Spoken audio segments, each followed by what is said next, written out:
بار دیگر درود بھیجے گا محمد و آل محمد.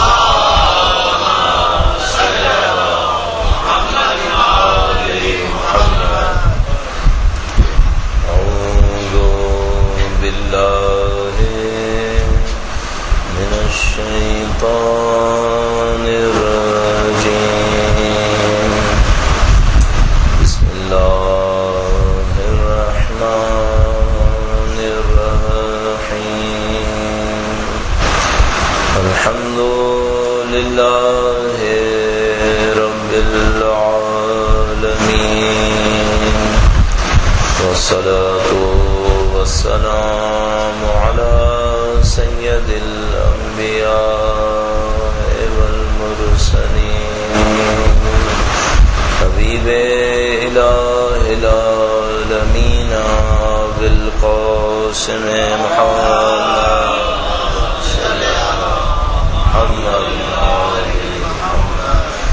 وعلى آله الطيبين الطاهرين سيما بقية الله في الأراضين. قال الله تعالى في كتابه الكريم بسم الله الرحمن الرحيم. أم حسبت أن أصحاب الكهف والرقيم كانوا من آياتنا عجبا. درود بھیجے گا محمد و آل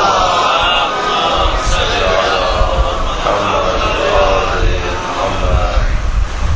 شب شہادت ہے اور ان امام کی شہادت ہے جن کے نام سے یہ فرقہ منسوب ہے، یہ فکر منسوب ہے.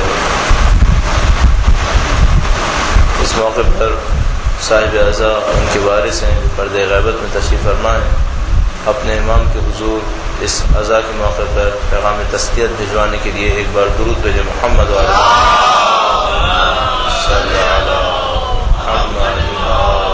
محمد. مظلوم وہ قبر ہے کہ جس کی شہادت ہے لیکن نہیں معلوم آج بھی وہاں پر کوئی ظاہر ہے نہیں ہے، کوئی چراغ کوئی روشنائی وہاں پر ہے یا نہیں ہے. جنت البقیع میں مدفون اپنے امام کی اس مظلوم قبر کے احترام میں ایک بار پھر درود بھیجے محمد و آل محمد.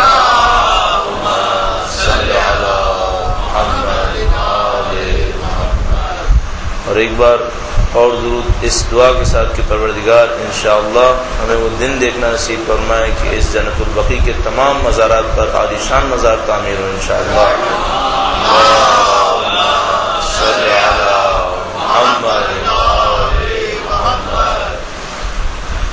یوں تو تمام اہل بیت اطہار علیہ السلام کی زندگی ان کے ماننے والوں کے لیے عملی نمونہ ہے، سیرت طیبہ ہے. لیکن بالاخص امام کے اسم گرامی سے منسوب یہ فرقہ اور امام کی تعلیمات کی تاثیر جس کے نتیجے میں یہ فرقہ جاری و ساری ہوا، اس نے بہت سارے نکات ہمارے سامنے واضح کیے ہیں. ان میں سے چند نکات پر آپ کی توجہ دلوانا چاہوں گا، وقت انتہائی کم ہے. اور اس انتہائی مختصر وقت میں جو اہم ترین نقطہ سمجھ میں آتا ہے وہ امام کی درسگاہ کے حوالے سے ہے. ظاہر جیسے میں اور آپ امام کی ذات کا نام لیتے ہیں ان کی درسگاہ کا حوالہ ہمارے اور آپ کے ذہن میں آتا ہے. ظاہر ایسا ہے کہ تمام اہل بیت کی شخصیتوں کے ساتھ کوئی ایک خاص عنوان ہے کہ جو متصل ہے، جس کی وجہ سے ان کے نام کے ساتھ وہی چیز ذہن میں آتی ہے. لہذا اگر کہیں پر بھی ساتویں امام کی ذات گرامی کا تذکرہ ہو تو ایک زندان کا تصور ذہن میں آتا ہے، ان کی زندہ ہے. اور جہاں کہیں بھی چوتھے امام کی ذات مقدس کا تذکرہ ہوتا ہے تو اسارت اور وہ مسائل جو سفر کربلا کے اندر پیش آئے وہ ذہن میں آتا ہے. اسی طریقے سے جہاں کہیں بھی پانچویں امام کی ذات گرامی یا چھٹے امام کی ذات گرامی کا تذکرہ ہوتا ہے فوراً ایک درسگاہ کا تصور ذہن میں ابھرتا ہے، جس کی مجموعی خط و خال ہمیں اس طرح سے بنائیں کہ تقریباً 4000 شاگرد اس کے اندر موجود ہوا کرتے تھے. البتہ ظاہر ہے کہ وہ 4000 شاگرد سب کے سب ماننے والے نہیں ہوتے تھے، وہ ایک عمومی درس تھا جس کے اندر ماننے والے دشمن، حتیٰ وہ لوگ جو بعد میں باہر نکل کر امام کے خلاف فتویٰ بھی دیا کرتے تھے، اتنی جرأت بھی رکھتے تھے، نامی گرامی لوگ وہ بھی ہوا کرتے تھے۔ یہاں پر جو بنیادی ترین نقطہ سمجھ میں آتا ہے وہ یہ کہ اس درسگاہ کا بنیادی موضوع کیا تھا، کیا تعلیم دی جاتی تھی۔ اور جملہ اس اعتبار سے، سوال اس اعتبار سے اہم ہے کہ ایک روایت نقل ہوئی ہے، بیان ہوئی ہے امام سے، کہ فرمایا کہ اگر ایسے جوان مجھے ملے کہ جو تعلیمات اہل بیت سے آشنا نہ ہو تو میں سزا دوں گا کہ وہ آشنا ہو جائے۔ اور ہمارے پاس اس طرح کی ایک روایت بھی موجود ہے کہ جب امام کی تشریف آوری ہوگی ایک خاص موقع پر جوانوں کو سزا دی جائے گی اگر وہ دین کو نہیں سیکھیں گے۔ اور جتنا تعلیم کے اوپر، علم کے اوپر اصرار تمام اہل بیت اطہار علیہ السلام سے موجود ہے، اس میں کوئی شبہ نہیں ہے، کوئی کسی کے سامنے تردید نہیں ہے کہ علم حاصل کرنا ہر ایک کے اوپر واجب ہے۔ سوال یہ کہ اس درسگاہ کا اصلی عنوان کیا تھا، کیا سکھایا جاتا تھا؟ اس کو اس عنوان سے بھی دیکھ سکتے ہیں کہ وہ کون سا علم ہے جو بلند ترین درجہ رکھتا ہے۔ سبھی علم ہے، مثلا آپ کو یہ پتا ہے کہ آپ کا نام کیا ہے، یہ بھی علم ہے۔ آپ کو یہ پتا ہے کہ آپ کس علاقے میں رہ رہے ہیں، اس علاقے کا نقشہ کیا ہے، یہ علم ہے۔ آپ کو پتا ہے کہ آپ کے مثلا روزمرہ کے استعمال میں جو امور ہیں وہ کہاں رکھے ہیں، ان کی کتنی قیمت ہے، یہ بھی علم ہے۔ کون سا علم شرافت رکھتا ہے، کس علم کے اندر کرامت ہے کہ اگر اس علم کو سیکھا جائے، حاصل کیا جائے، علم شرافت رکھے گا، اس کے اوپر توجہ ہوگی۔ تو ہم دیکھتے ہیں کہ اہل بیت اطہار علیہ السلام تقریباً ہر معاملے میں اپنے ماننے والوں کی ہدایت فرماتے تھے۔ اگر کبھی آپ کسی حدیث کے مجموعے کو مطالعے میں لائیں، تفصیلی مطالعہ کریں، تو آپ دیکھیں گے کہ جو سوالات کی نوعیت ہوتی تھی بعض اوقات انتہائی سادہ اور انتہائی ہمارے الفاظ کے مطابق عوامانہ ہوتی تھی۔ مثلا سامنے والا پہنچے گا اور امام سے سوال کرے گا کہ مولا مثلا لہسن کے خواص کیا ہیں، لہسن کے کیا فائدے ہیں؟ یا کوئی پہنچ رہا ہے اور پوچھ رہا ہے کہ مولا مثلا اگر میں پانی پینا چاہتا ہوں، پانی پینے کے آداب کیا ہے؟ اب لہسن کے خواص کیا ہیں یا پانی پینے کے آداب کیا ہیں؟ یا ایک آدمی کہتا ہے کہ فلاں مشکل مجھے درپیش ہے، کیا کھاؤں تو اس سے میری یہ مشکل حل ہو جائے گی۔ اس قسم کے مسائل بھی پوچھے جاتے تھے اور اہل بیت اطہار علیہ السلام جواب ارشاد فرماتے تھے۔ لیکن سوال یہ ہے کہ وہ کون سا شریف ترین علم تھا کہ جو وہ چاہتے تھے کہ ان کے ماننے والے سیکھیں۔ اب یہاں پر مختلف سوالات ذہن میں آتے ہیں، مختلف جوابات ذہن میں آتے ہیں۔ مثلا ممکن ہے کوئی یہ کہے کہ وہ واجبات کا علم ہونا چاہیے، کہ مثلا نماز واجب ہے اور اس حد تک اس کے احکامات اہم ہیں کہ اگر کسی کو نماز میں شبہ ہوتا ہو اور وہ شبہ کے احکام نہ جانتا ہو تو واجب ہے کہ وہ ٹھہر جائے، پہلے شبہ کے احکام سیکھ لے، اس کے بعد نماز پڑھنے کی طرف جائے۔ اس حد تک یہ احکامات واجب قرار پاتے۔ ممکن ہے کوئی یہ سوچے کہ شاید مسائل احکام وہ ہوں گے کہ جو اس گفتگو کا اہم ترین موضوع قرار پاتے ہوں گے ان دروس کا، اور یہ وہ علم ہوگا جو اہل بیت اطہار علیہ السلام سب سے پہلے چاہتے تھے کہ ان کے ماننے والے سیکھیں۔ ہم بعض اوقات ایسی روایات بھی دیکھتے ہیں کہ مثلا تاجروں کے درمیان ارشاد فرمایا کہ ایسا نہ ہو کہ تم اپنے جوانوں کو تجارت کے لیے بھیج دو اور انہیں حلال اور حرام کی تمیز نہ ہو، پہلے ان کو سکھاؤ۔ کوئی جوان تجارت کی طرف نہ جائے جب تک کہ وہ حلال، حرام، سود اور اس سے متعلق احکامات کو نہ سیکھا ہوگا۔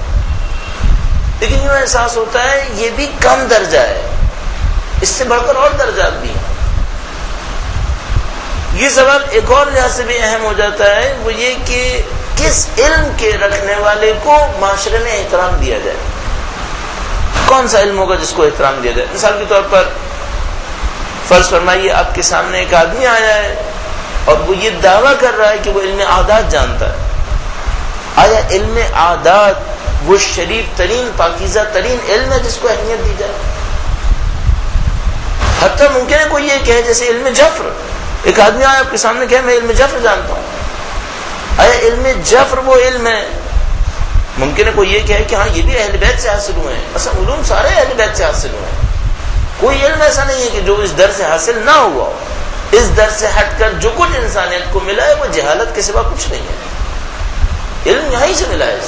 شاید ہم لوگ کو یقین نہ ہے اس بات کا کہ جو امریکنز یا یورپینز نے علم حاصل کیا ہے، سائنس حاصل کیا ہے، اگر کوئی جا کر واقعا جڑوں کو تلاش کرے کہ کہاں سے حاصل کیا گیا ہے تو اس بات پہ پہنچے گا کہ اہل بیت سے حاصل کیا ہے، لیکن بہرحال شاید ہمیں اس بات کا بھی یقین نہ آتا ہو۔ تو وہ کون سا علم ہے؟ ایک چھوٹا سا واقعہ میرے ذہن میں آتا ہے، ابھی آپ کی خدمت میں عرض کرتا ہوں اور اس کے بعد اس گفتگو پہ واپس آتے ہیں۔ درود بھیجے گا محمد وعلی محمد۔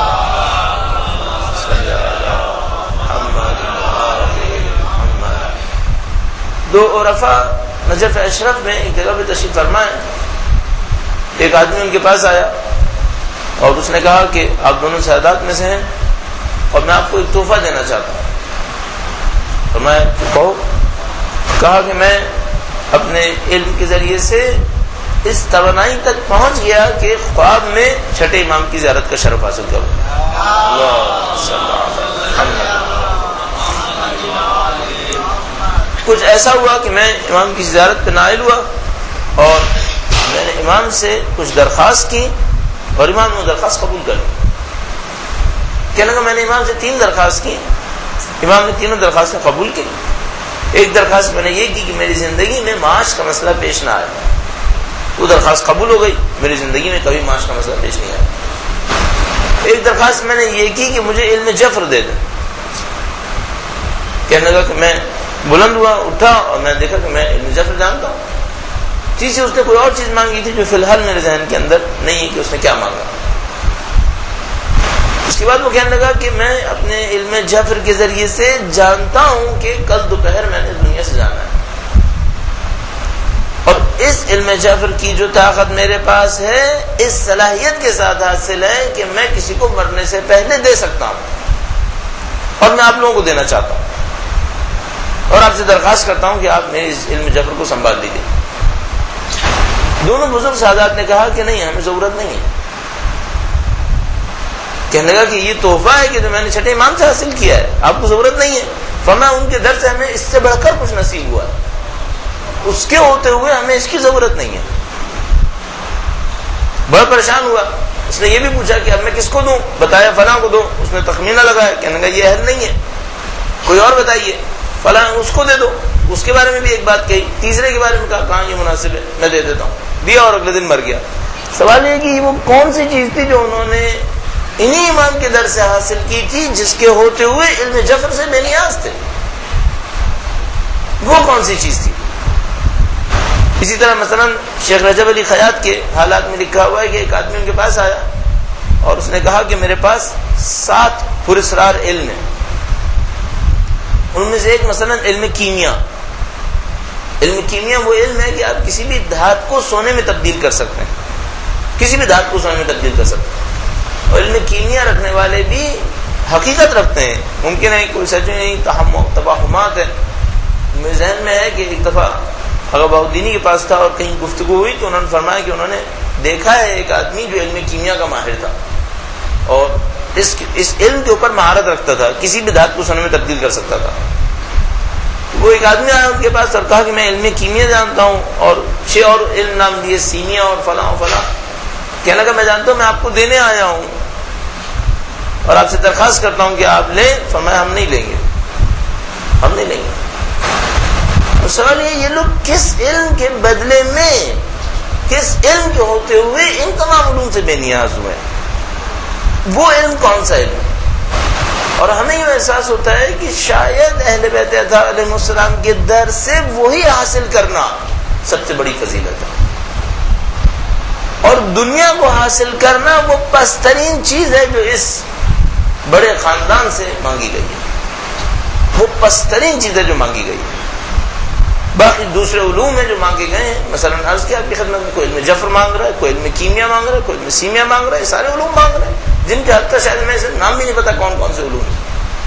ان کے ہوتے ہوئے کچھ علوم ایسے ہیں جن کے سامنے یہ سب ختم ہو جاتا ہے۔ وہ علم کیا ہے؟ اگر میں آپ کے سامنے ایک جملے میں عرض کروں شاید آپ کے نزدیک اہمیت واضح نہ ہو پائے، لیکن اگر کوئی لبے لبا پوچھے وہ علم توحید ہے، توحید کا علم حاصل کرنا۔ چند جملات میں تصحیح عرض کروں گا درود بھیجے گا محمد والے محمد پر.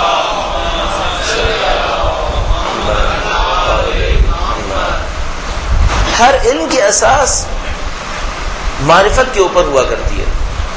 اگر آپ علم کیمیا جانتے ہیں تو آپ مثلا دھات کے ایسے خواص سے آگاہ ہو گئے ہیں جن کے ذریعے سے اس دھات کو سونے میں تبدیل کیا جا سکتا ہے. معرفت ہے آپ کے پاس. اگر مثال کے پاس آپ کے پاس علم اعداد ہے تو آپ اعداد کے خواص کی معرفت رکھتے ہیں. اس معرفت کے نتیجے میں آپ کے پاس کچھ طاقتیں حاصل ہو گئی ہیں. اگر آپ علم النجوم جانتے ہیں تو آپ ستاروں کے ذریعے سے حالات کی بعض تبدیلیوں کا اندازہ لگا سکتے ہیں. آپ کو ایک طاقت حاصل ہو جائے گی. ہر علم کی بنیاد کسی چیز کی معرفت پر ہے، اور جتنا وہ شے عظیم الشان ہو معرفت اتنی ہی طاقت دلا دیتی ہے جتنی وہ شے عظیم الشان ہو. اگر آپ کے پاس علم اعداد کی معرفت ہے، اعداد کی معرفت ہے، آپ کو اس عدد کی طاقت کے حساب سے، معرفت کے حساب سے طاقت نصیب ہو رہی ہے. اگر آپ مثلا علم فلکیات کو جانتے ہیں تو آپ ستاروں اور سیاروں کی طاقت کے اعتبار سے ان کی معرفت حاصل کریں گے، آپ کے اندر طاقت حاصل ہو جائے گی. لیکن کیا کوئی ایسی معرفت ہے جو خدا کی معرفت سے بڑھ جائے؟ اگر عدد کی معرفت سے کچھ طاقت نصیب ہو رہی ہے تو خدا کی معرفت سے کتنی طاقت نصیب ہوگی؟ اگر اعداد اور دھاتوں معدنیات کی معرفت سے کوئی طاقت نصیب ہوتی ہے تو حجت خدا کی معرفت سے کتنی طاقت نصیب ہونی ہے؟ یہ وہ علم ہے جو در اہل بیت کا خاصہ ہے. اعداد کا علم اصل شکل میں نہ صحیح مصنوعی شکل میں کفر سے بھی مل جائے گا. دھات کا علم اصلی نہ صحیح مصنوعی صحیح کفر سے بھی ملے گا. لیکن معرفت خدا نہ اصل نہ غیر اصل سوائے در اہل بیت کے کہیں سے میسر نہیں ہو پائے گا. یہ اساسی ترین علم. اس کی کیا نشانی ہے؟ مثلا فرض فرمائیے آپ علم اعداد جانتے ہیں، آپ اعداد کے حالات تغیرات کو جانتے ہیں، آپ کے اندر ایک طاقت ہے. نشانی کیا ہے اس بات کی؟ نشانی اس بات کی کہ آپ پیشن گوئی کرتے ہیں، پیشن گوئی صحیح ہو جائے گی. آپ سے کوئی پوچھے فلاں گمشدہ چیز کہاں پر ہے، آپ بتا سکتے ہیں کہ فلاں چیز یہاں پر ہے. آپ علم جبر کے اندر مثال کے طور پر اس ٹائپ کی اور چیزوں کو حاصل کر سکتے ہیں، اور دسیوں پر اسرار علوم ہے جن کے اندر نہ معلوم کیا کچھ کیا جا سکتا ہے. علم معرفت خدا کی کیا نشانی ہے؟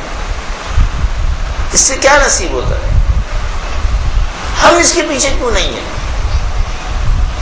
یعنی اگر مجھے یقین ہے کہ اگر آج یہاں پر کوئی کھڑا ہو جائے اور کہے کہ میں علم جعفر دینے کی طاقت رکھتا ہوں تو یہاں لاکھوں لوگوں کی لائن لگ جائے گی کہ کاش ہمیں علم جعفر نہ صحیح اس کا کوئی ذرہ ہی نصیب ہو جائے. لیکن کتب اہل بیت معرفت خدا سے بھری ہوئی ہیں، ان کو حاصل کرنے کے لیے کوئی لائن نہیں. ایسا کیوں ہوا؟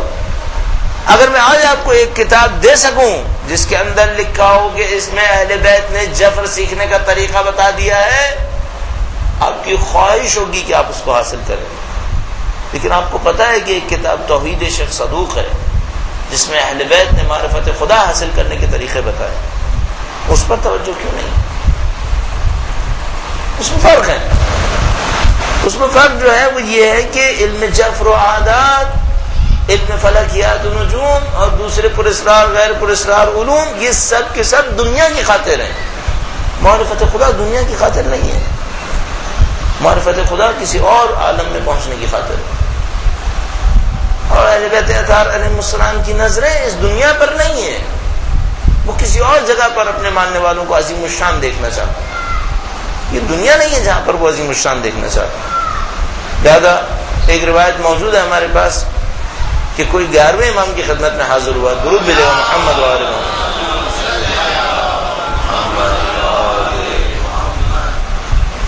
زندان میں پہنچا. جہاں تک مجھے یاد آ رہا ہے کہ متوکل کے زندان بان کا نام رزاق حاجب بیان کیا گیا. پہنچتا ہے اور امام کی ملاقات چاہتا ہے. خوش قسمتی سے جس شخص سے بات کر رہا ہے وہ اہل بیت کا ماننے والا ہے. جب سب لوگ چلے جاتے ہیں اکیلا رہ جاتا ہے. وہ جو ذمہ دار تھا وہ کہتا ہے کہ تم کس سے ملنے آئے ہو, کس غرض سے آئے ہو؟ کہنے لگا کہ میں یوں ہی ملنے آیا ہوں. کہنے لگا میں جانتا ہوں تم مولا سے ملنے کے لیے آئے ہو. گھبرا جاتا ہے, کہتا ہے میرا مولا امیر المومنین ہے. کہتا ہے خاموش رہو, جانتا ہوں میں کہ تم کس کے ماننے والے ہو, میں بھی انہی کا ماننے والا ہوں. کہتا ہے الحمدللہ. ملاقات کرواتا ہے, دیکھتا ہے امام مظلومیت کے عالم میں ایک مختصر سی جگہ پہ تشریف فرما ہے. بظاہر عیناً وہی جگہ ہے جس جگہ اس وقت سامرہ کے اندر امام کا روضہ اقدس ہے. دیکھتے ہیں مظلومیت کا عالم ہے, کوئی نوکر خادم ساتھ نہیں ہے, تنہائی کی صورت میں امام تشریف فرما ہے. امام فرماتے ہیں جب امام دیکھتے ہیں یہ مغموم ہے اور اس کے دل میں امام کی ذات کی مظلومیت کی خاطر غم ہو رہا ہے, امام فرماتے ہیں اس کا غم مت کھاؤ, یہ دنیا ہے, اس کی ہمارے نزدیک کوئی حیثیت نہیں ہے. اور ایک اور روایت میں اس کی آنکھوں کے سامنے سے پردہ ہٹایا اور کہا ذرا اس منظر کو بھی دیکھو. منظر دیکھتا ہے کہ ہزاروں خادم امام کی خدمت کے لیے تیار کھڑے ہیں, جاہ و جلال, باغ و حشم سب کچھ موجود ہے. فرماتا ہے کہ اے امام اتنا کچھ ہوتے ہوئے آپ اس زندان پہ صبر کیوں کر رہے ہیں؟ فرمایا یہ دنیا ہے, یہ دنیا اس قابل نہیں ہے کہ اس کے لیے ہم کوئی کام کریں, اس کے پیچھے کچھ اور ہے. گویا میرے الفاظ میں اس کے پیچھے کچھ اور ہے. ان کی نظریں وہاں ہیں, اس دنیا کے اندر علم جفر کی اہمیت نہیں ہے, علم عادات کے ذریعے دنیا کے مسائل نپٹانے کی اہمیت نہیں ہے, علم کیمیا کے ذریعے سے دھات کو سونا بنانے کی اہمیت نہیں ہے. اس دنیا کے اندر صرف حقائق کی معرفت حاصل کرنے کی اہمیت ہے. کون خدا کو پہچانتا ہے, کون حجت خدا کو پہچانتا ہے, اس کی اہمیت ہے.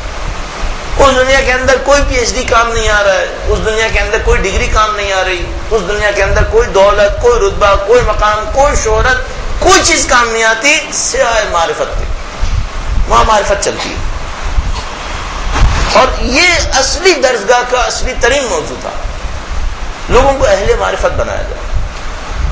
ان کے اہل معرفت ہونے سے ان کو جو طاقتیں ملتی ہیں وہ کیمیا اور سینا سے بہت زیادہ ہے, وہ جفر و فلکیات و نجوم سے بہت زیادہ ہے. بس اہل بیت اطہار علیہم السلام سب کچھ سکھاتے ہیں. میں نے عرض کیا وہ لہسن کے خواص بھی بتائیں گے, وہ سبزیوں کے خواص بھی بتائیں گے, وہ دھاتوں کے پتھروں کے خواص بھی بتائیں گے, وہ فلکیات میں ستاروں اور سیاروں کے احوال کو بھی بتا سکتے ہیں. اور بتاتے تھے ان سب کے ساتھ جو افضل ترین چیز دیتے تھے وہ حضرت سلمان فارسی بنانا سکھاتے تھے. یہ کیسے بنے گا؟ ان کے نزدیک اس کی کوئی اہمیت نہیں تھی کہ میں اور آپ مثال کے طور پر دولت مند کیسے ہو جائیں, کہ کیا اہمیت ہے. وہ یہ چاہتے تھے اہل خدا کیسے بنیں گے, خدا شناس کیسے بنیں گے, معرفت خدا کیسے آئے گی.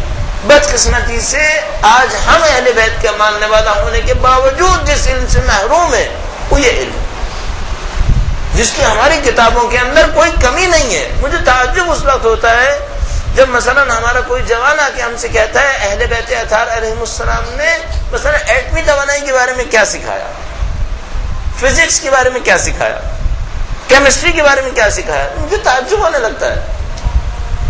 اگر رتبہ اہل بیت اطہار علیہم السلام فزکس اور کیمسٹری کے لیے تھا, جن علوم کو انسانوں کی نادان عقلیں بھی حاصل کر سکیں اس کو دینے کے لیے امیر المومنین تشریف لائے تھے. امیر المومنین اس کے لیے نہیں آئے تھے. امیر المومنین ان مخفی اسرار کو کھولنے کے لیے آئے تھے جن پر فکر بشری پہنچ ہی نہیں سکتی تھی, جن تک کوئی رسائی ممکن نہیں تھی. لیکن اب بالکل منعکس ہو گیا, معکوس ہو گیا, الٹا ہو گیا معاملہ. لہذا اگر میں آپ کے سامنے ایک روایت بتاؤں جس میں خدا کی صفات بیان ہو رہی ہوں, معرفت خدا کا تذکرہ ہو, اس کی اہمیت کم ہے.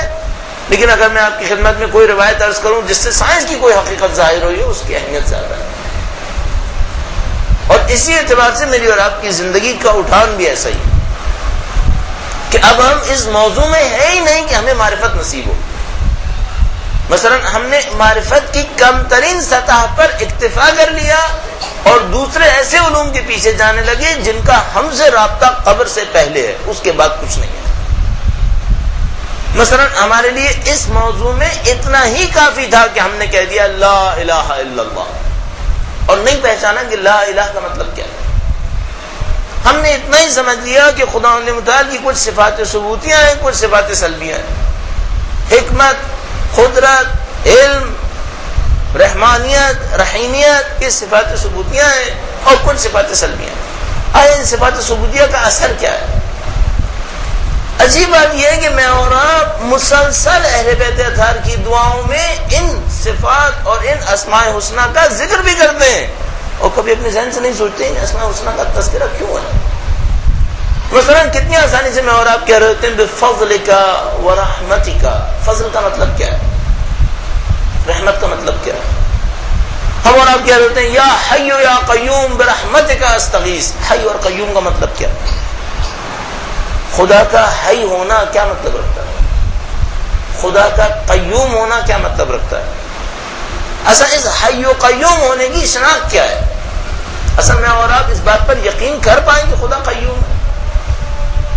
اگر ہمارے اندر بس اتنی شناخت ہوتی کہ خدا صمد ہے تو ہم کسی اور کے سامنے سر نہ جھکاتے۔ وہی صمدیت جس کا تذکرہ ہر سورہ اخلاص میں کر رہے ہیں، 25 دفعہ دن میں سورہ اخلاص پڑھتے ہیں، آج تک صمدیت نہیں سمجھ پائے۔ ہر دن میں واجب نمازیں ہی بس پڑھے ہیں تو 25 دفعہ رحمان و رحیم کہہ رہے ہیں، آج تک نہیں سمجھ پائے خدا کا رحمان و رحیم ہونا کیا ہے۔ ہر دفعہ ہر واجب نماز میں کہہ رہے ہیں صراط مستقیم، نہیں جان پائے صراط مستقیم کیسے کہتے ہیں۔ یہ وہ چیزیں جو اہل بیت دینے آئے تھے۔ اذان کے احترام میں درود بھیجے گا محمد و آل محمد۔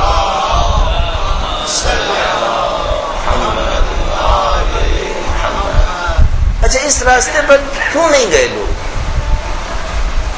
شاید اس وجہ سے کہ براہ راست اس میں دنیا نہیں دیکھی، اس میں براہ راست دنیا نہیں ملی۔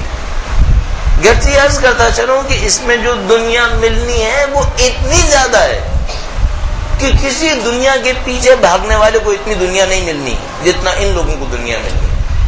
لیکن عجیب بات یہ ہے کہ ان کو دنیا اس وقت مل رہی ہوتی ہے جب ان کے نزدیک دنیا کی کوئی حیثیت نہیں ہوتی۔ تو ایک واقعے کے اندر بیان کرتے ہیں کہ کسی آدمی کو پتہ چل گیا کہ فلاں آدمی اسم اعظم کے بارے میں کچھ معلومات رکھتا ہے، تو اس سے کہنے لگا مجھے بتاؤ اسم اعظم کیا ہے؟ اس نے کہا میں نہیں جانتا، کوئی اور جانتا ہے، اس نے مجھے بھی کچھ نصیب کیا ہے۔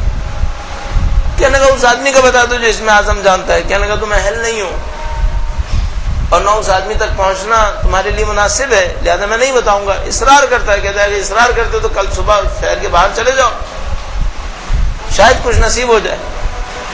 شہر کے باہر چلا جاتا ہے، دروازے کے باہر بیٹھا رہتا ہے، دوپہر تک بیٹھا رہتا ہے، کچھ بھی نہیں ہوتا۔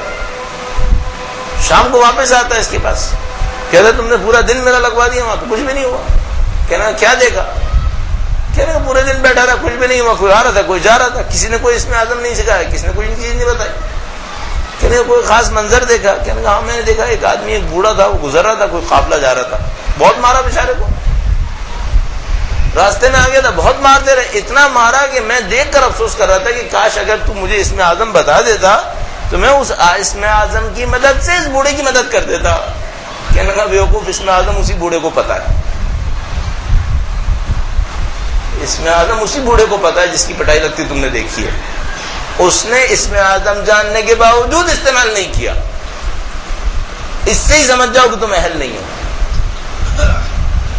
ایک مسئلہ یہ ہے کہ یا تو اس میں براہ راست دنیا نظر نہیں آتی، یا دنیا جب نظر آ جاتی ہے مل جاتی ہے اس کی اہمیت نہیں رہتی۔ تو وہ اسم اعظم جاننے والا پٹتا رہا لیکن اس نے اسم اعظم کو استعمال نہیں کیا، کیونکہ وہ سمجھ گیا کہ اسم اعظم کا رتبہ اس سے کہیں بلند ہے کہ دنیا کے لیے استعمال ہو۔ ایک یہ وجہ ہے۔ دوسری وجہ یہ ہے کہ دنیا کے سارے علوم بغیر تہذیب نفس کے نصیب ہو سکتے ہیں۔ آپ کیمسٹری میں پی ایچ ڈی کر لیجئے، تہذیب نفس کی ضرورت نہیں ہے۔ آپ میتھمیٹکس میں پوسٹ پی ایچ ڈی ہو جائیے، آپ ہسٹری کے اندر ہسٹورین بن جائیں تو تہذیب نفس کی ضرورت نہیں ہے۔ حتیٰ میں آپ کی خدمت میں عرض کروں، اگر کوئی علم عرفان کا بلا عمل کیے چیمپئن بننا چاہے بن سکتا ہے، علم عرفان کا چیمپئن بن جائے، علم عرفان کا استاد بن جائے، بغیر عمل کیے ممکن ہے۔ لیکن اگر کوئی معرفت خدا حاصل کرنا چاہتا ہے یہ بغیر عمل کے ممکن نہیں ہے، یہ نہیں کر سکتا۔ اس میں یہ مشکل ہے کہ اس میں کوئی واقعا آگے بڑھنا چاہتا ہے، یہاں پر عمل چاہیے۔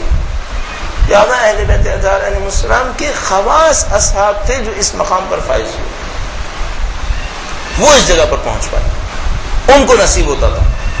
لہذا یہی جو درس ہمارا تذکرہ کرتے ہیں مولا کا، ایک درس وہ تھا جو عمومی درس تھا، جو گھر سے باہر ارشاد فرماتے تھے. مسجد نبوی کے اندر ایک درس تھا جو خصوصی درس تھا، جو وہ اپنے گھر میں ارشاد فرماتے تھے، اور اس کے اندر خواص سے اصحاب تشریف لاتے تھے اور ان خواص کے سامنے خاص باتیں کی جاتی تھیں، اور وہ یقیناً اس بات کی اہلیت رکھتے تھے کہ علوم اہل بیت اطہار علیہ السلام کو اپنے سینوں کے اندر محفوظ کر سکتے، اور ان علوم کے ذریعے سے، اس کی روایات کے ذریعے سے وہ پیچیدہ علوم بعد میں ایجاد ہوئے جو بعد میں اسرار و حکمت اہل بیت اطہار علیہ السلام کہلاتے ہیں. اب جو کرنے کا کام ہے وہ یہ کہ اپنے آپ کو تھوڑا سا بلند کریں، تہذیب نفس کے ذریعے سے، معلومات کے ذریعے سے دیکھنے کی کوشش کریں کیا بتانا چاہ رہے تھے زندگی میں ہمیں، اور آپ کو کہاں پہنچانا چاہ رہے تھے. عرض ہوا آپ کی خدمت میں، مسئلہ یہ نہیں ہے کہ مثال کے طور پر دنیا میں حاکم کون ہوگا. ذرا ایک لمحے کو تصور کیجئے، اور یہ واقعہ شاید مدد کرے گا کہ کوئی شخص آغا بہجت کے پاس ایک دفعہ آیا اور اس نے کہا کہ آغا کوئی دعا ایسی نہیں جس سے صدام حسین مر جائے، اتنی اس نے جنگ کی ہوئی ہے، ہزاروں لاکھوں لوگ اس کے اندر شہید ہو گئے ہیں، لاکھوں لوگوں کی زندگی عذاب ہوئی بھی ہے، کوئی دعا ایسی نہیں ایک آدمی مر جائے. فرمایا بہت ساری دعائیں ایسی، بہت سارے عمل ایسے ہیں، مرے اگر انجام پائے بچنے کا کوئی امکان ہے ہی نہیں، مر جائے گا. فرمایا پس دعا کریں یہ مرے. فرمایا کیا جانتے ہو اس کے بعد خدا کی مصلحت کیا ہے؟ بات کے لیے خدا کی مصلحت پتہ ہے؟ کہنے کا نہیں. فرمایا پھر کیوں دخالت دیتے ہو؟ تمہیں معلوم ہے اس کے بعد کیا ہونا؟ انہوں نے کہا نہیں جانتے.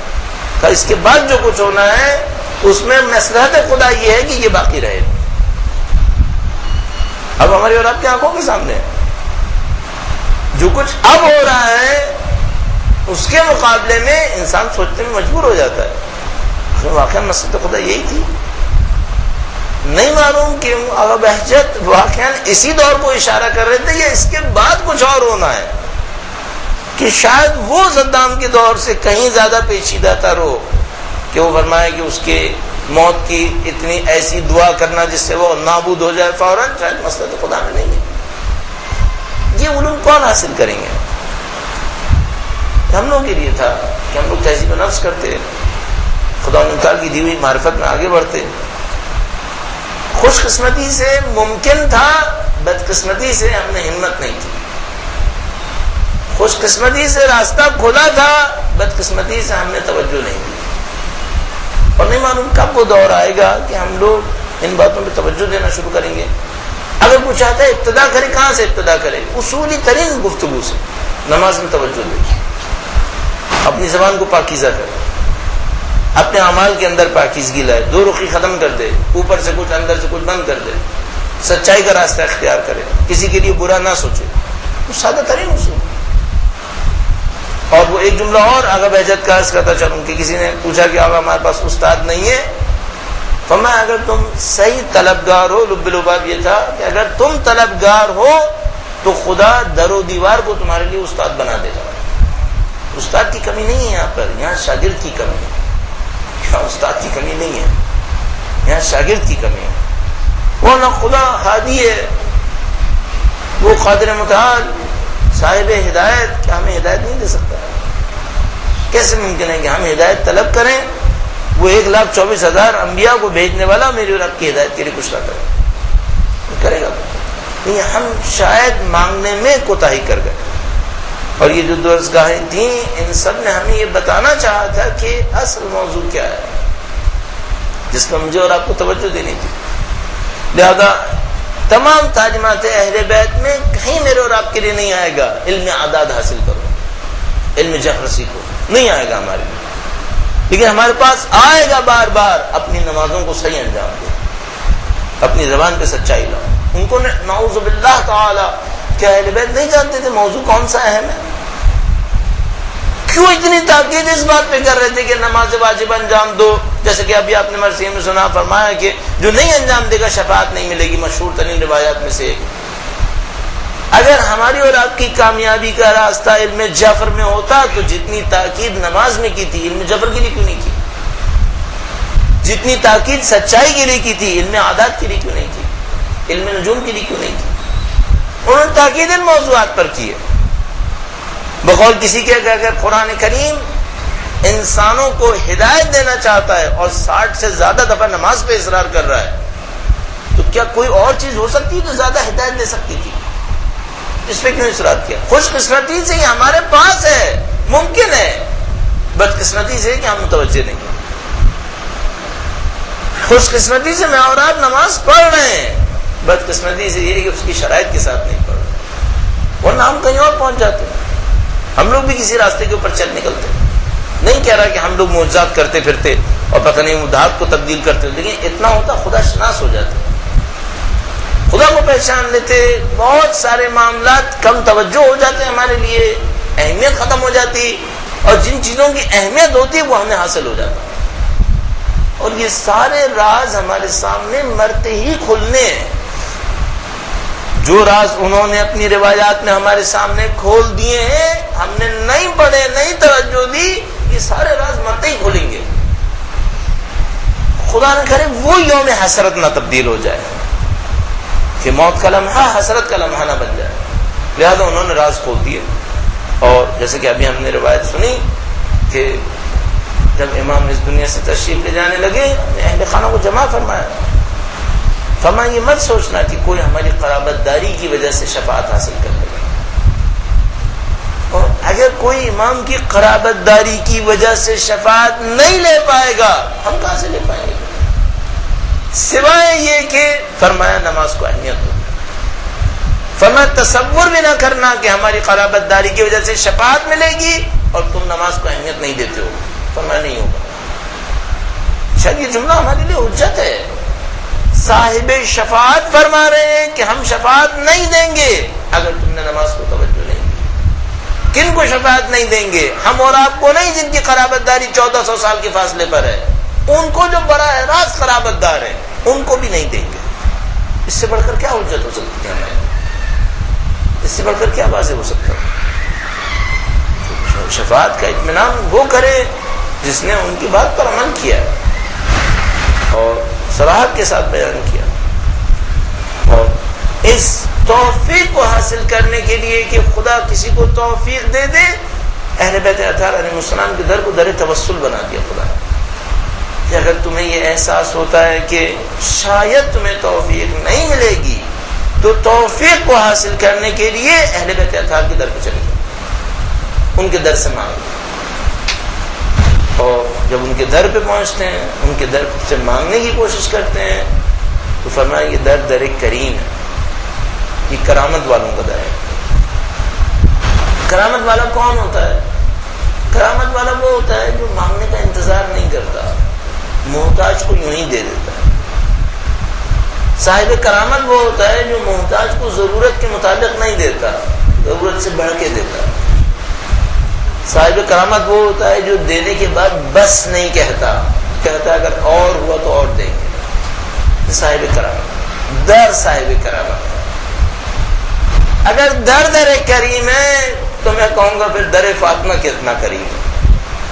اگر ان کی اولاد کا در کریم ہے تو خود سیدہ کا در کتنا کریم ہے، ام الائمہ کا در، جس پر فرشتے آ رہے ہیں، جس پر ہر کوئی آ رہا ہے. اور ابھی آپ نے روایت سنی جب امام دنیا سے تشریف لے جانے لگے تو اپنی اولاد کو جمع کیا. نہیں معلوم جب امام یہ جملات ارشاد فرما رہے تھے تو ان کے مقدس بدن میں زہر کہاں تک پھیل چکا تھا. نہیں معلوم جب سب لوگ وہاں پر موجود تھے تو ان کے جسم اقدس کے اندر زہر کے اثرات کہاں تک موجود تھے، کس تکلیف کو جھیل رہے تھے. ہمیں صرف ایک بات پتا ہے، اہل بیت نے بار بار کہا یا اللہ یوما کا یوم کا یا ابا عبداللہ. یہ امام جب یہ جملات ارشاد فرما رہے تھے تو ان کے جسم میں زہر تھا، ان کے جسم کے اوپر تکلیف کے آثار موجود تھے، لیکن یہ امام بھی اپنے جد امجد کی شان میں گریہ فرما رہے تھے. ہر امام نے سید الشہداء کے لیے گریہ کیا ہے، چاہے وہ جو شمشیر سے شہید ہوئے، چاہے وہ جو زہر سم سے شہید ہوئے، سب نے سید الشہداء پہ گریہ کیا ہے۔ کون سے مصائب ہیں سید الشہداء کے؟ کسی نے کسی عارف سے پوچھا کہ سید الشہداء پہ کون کون سی مصیبتیں ٹوٹی، ایک مصیبت کا تذکرہ کیا، پہلے یہ جملہ لکھا، کہا تم نہیں جانتے جو تمہارے ذہن میں نہ آ سکے وہ سید الشہداء نے جھیلا ہے، جو تمہارے ذہن میں نہ آ سکے وہ سید الشہداء نے جھیلا ہے۔ اور اس کے بعد ایک جملہ تحریر فرمایا، کہا ایک موقع پر سید الشہداء زمین پر اترے، جب زمین پر تشریف لائے اور ان لعینوں نے دیکھنا چاہا کہ سید الشہداء شہید ہوئے یا نہیں ہوئے، تو ایک موقع پر قافلے کا رخ کیا گیا کہ وہ خیمے پر حملہ کر دے۔ سید الشہداء نے اپنے آپ کو اٹھایا اور فرمایا لعینو جب تک میں زندہ ہوں خیمے کا رخ نہ کرنا۔ سيعلم الذين ظلموا أي منقلب ينقلبون۔ پروردگار جو واسطہ محمد و آل محمد کا اس قلیل سی عبادت کو ہم سے قبول فرما۔ اے پاک پروردگار جو واسطہ محمد و آل محمد کا جو معرفت تو دینا چاہتا ہے اسے حاصل کرنے کی توفیق نصیب فرما۔ اے پاک پروردگار اپنی معرفت سے، اپنی حجت کی معرفت سے ہمارے ذہنوں کو منور فرما۔ اے پاک پروردگار ہم تیرے نبی کے خاندان کے چاہنے والے، اے پاک پروردگار ان کی محبتوں کو نسلاً بعد نسل ہماری قیامت تک ہماری تمام نسلوں میں قرار فرما۔ ذکر حسین جاری و ساری رکھنے والوں میں قرار فرما۔ ان محبتوں کے سبقے میں اے پاک پروردگار وارث اہل بیت کی خدمت کی توفیق نصیب فرما۔ اے پاک پروردگار اہل بیت کے چاہنے والے دنیا میں جہاں کہیں بھی ان کی جان مال عزت و آبرو کی حفاظت فرما۔ جو بیمار ہیں بحق امام ششم ان کی بیماریوں کو شفا عاجل و کامل نصیب فرما۔ جو زندان کے اندر ہیں بحق امام موسیٰ کاظم و امام چہارم ان کو آزادی و رہائی نصیب فرما۔ اے پاک پروردگار جو اہل بیت کے چاہنے والے دشمن کے خوف میں مبتلا ہوئے ہیں، پاک پروردگار پارا چنار میں، کوئٹہ میں، پاکستان کے مختلف مقامات پر ہنگو ڈیرہ اسماعیل خان تو جو واسطہ محمد و آل محمد کا اہل بیت اطہار کی مظلومیت کا واسطہ، ان کے دشمن اگر قابل اصلاح نہ ہوں تو نیست و نابود فرما۔ اے پاک پروردگار تو جو واسطہ محمد و آل محمد کا ہمیں اپنی ذمہ داریوں کو سمجھنے ادا کرنے کی توفیق نصیب فرما۔ اے پاک پروردگار تمام امیدیں آرزویں دعائیں تیری حجت کے لیے ہیں، تو جو واسطہ محمد و آل محمد کا ان کے ظہور مبارک میں تعجیل فرما۔ ہمیں اور ہماری اولادوں کو ان کے بہترین جانثاروں میں قرار فرما۔ اس دنیا سے زندگی کا اختتام ان کی راہ میں شہادت قرار فرما۔ ربنا تقبل منا انك انت السميع العليم برحمتك يا ارحم